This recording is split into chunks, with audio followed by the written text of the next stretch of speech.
Shame, I think this is getting very hot for him. And Shelley, you'd just like to know, as I say, do the scavengers have a hierarchy? And obviously to begin with the lions, we saw them leave the buffalo and there wasn't too much meat available, but there was a little bit of scraps on the bones and things like that. So the lions will leave eventually once they've had their fill, and I think they'll probably carry on following the buffalo herd, but they may even try and track Mr. T and the Mapocos again, depending on what they want to do, basically. Beautiful.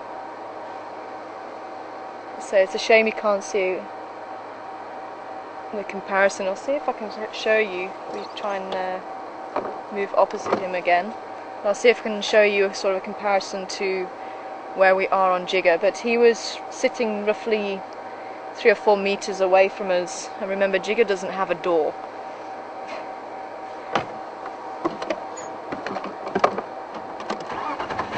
Just see if we can catch up to him. And it looks like he's going to go back to the carcass to eat. So bear with me, Shelley.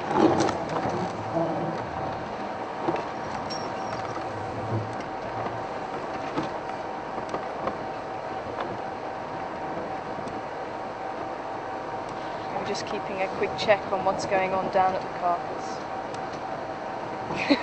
Scratching his head.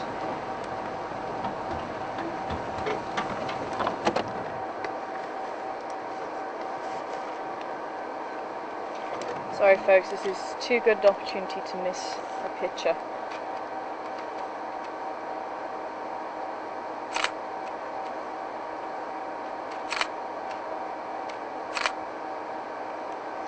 And Shelley, just with this scraps, it really does depend on who gets there first and what size. So if hyenas come in first, as I say, leopard would definitely hang back, as we saw Mishu do. He won't try and challenge a hyena. And the vultures as well, especially the hooded vultures, I don't think they would be challenging a hyena, but they may try and fly in and take a scrap if the hyena's far enough away from the kill. Honey badger as well. Honey badgers are quite tenacious animals, and a lot of animals will give them a very wide berth. So if a honey badger did come through and want a bit of meat, I think even the hyena might decide to give it. Ah, there's the other brother. Here he comes. And it looks like this is the male who's got the fur missing on his nose. I think. I'm just trying to see through the trees. So yeah, Shelley, it just really does depend on who gets here first. But generally the bigger animals get first dibs. Okay.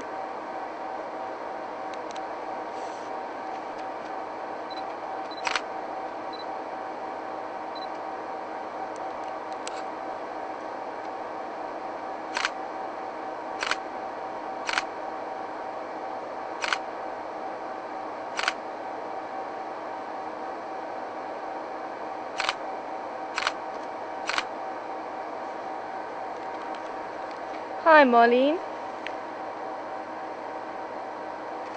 Welcome on board Jigger as well this afternoon. And just asking about the Styx female. She had some mange, and there was a bit of speculation whether she had TB or not. What's the policy with the Sabi Sands? Do they take the lions out and test them? I'm not too sure, Marlene. Maybe Jared might be able to help us with that one. He might know, but I've not heard of anything. But as I say, I know they are researching into the lions, and they have collared lions in the Kruger to try and track them and follow them and observe what they're doing and how they're doing with TB. So I know the Kruger are doing something to try and work out what's going on with TB, but Sabi Sands, I'm not too sure.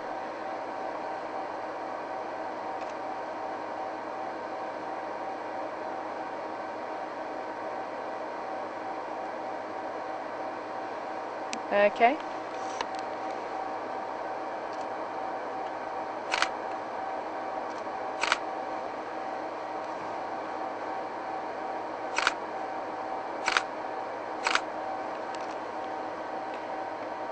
Oh, thank you very much, Patty. Say Mr. T and the rest of the Mapocos were on Inyati. So I'm not too sure where Inyati is. That's a new one to me. I've not heard of Inyati before.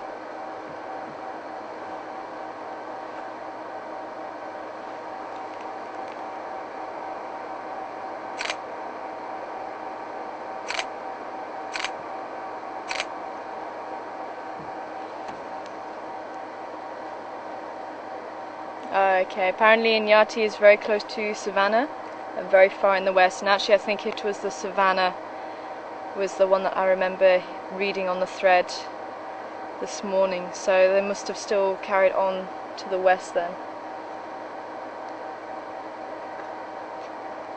Marlene, I'll see if I can try and find out some more information about the TB policy in the Sabi Sands, but I think for all intents and purposes I think they just leave them to their own devices, but I'll see if I can try and find out a little bit more.